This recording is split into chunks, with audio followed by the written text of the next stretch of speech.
As all you loyal viewers know, we close each Sunday morning with a peaceful moment of nature. So how do our camera people get those pictures? We asked Conor Knighton to find out.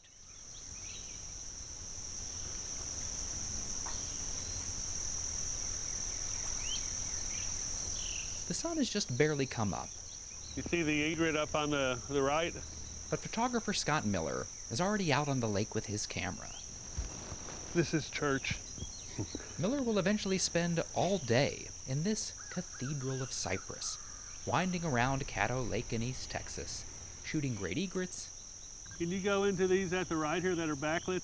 and green lily pads, all to create what amounts to just 1 minute of television. What I try to do is capture the essence, the sense of a place. And I'm very lucky in that I go to places that it's really not all that difficult to romanticize. Miller's travels have taken him from the vastness of the Valley of the Gods in southeast Utah to the serenity of Walden Pond in Concord, Massachusetts. He's captured a charismatic fox in snowy Grand Teton National Park in Wyoming, and an elusive alligator at Aransas National Wildlife Refuge in Texas. A lot of the places that I show, most people will never experience themselves.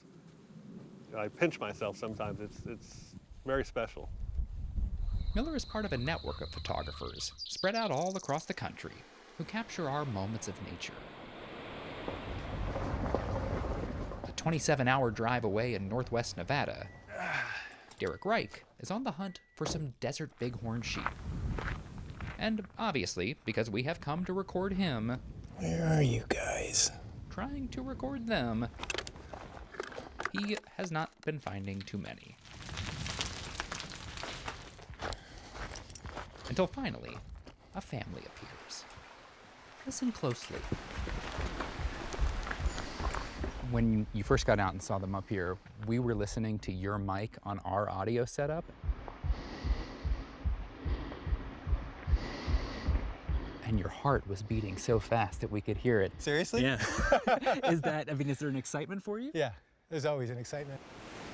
Derek has been shooting our nature moments since the early 90s, ranging from bees in the Central Valley of California to porcupines in snowy Antelope Island, Utah, to mustangs in the Pine Nut Mountains of Nevada.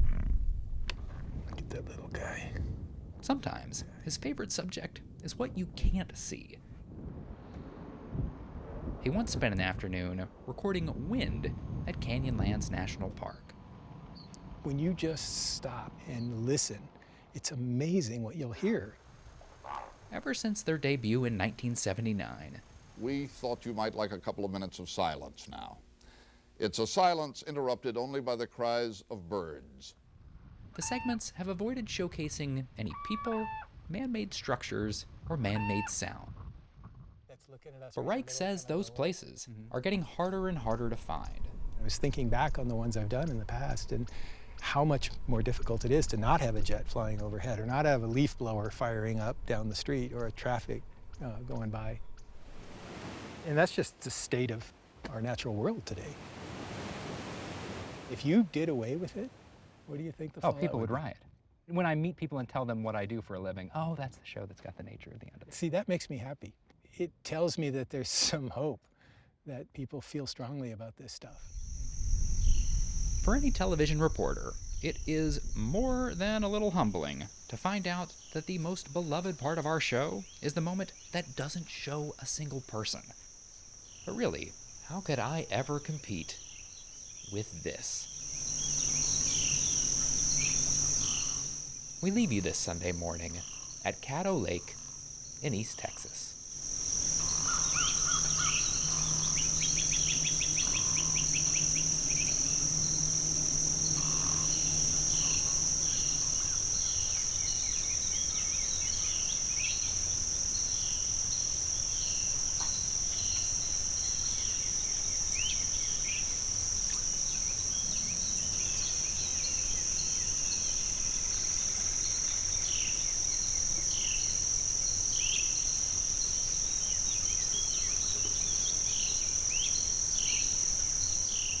I'm Jane Pauley. We hope you've enjoyed our look back at our 40th anniversary and that you'll join us when our trumpet sounds again next Sunday morning. That's why I'm easy.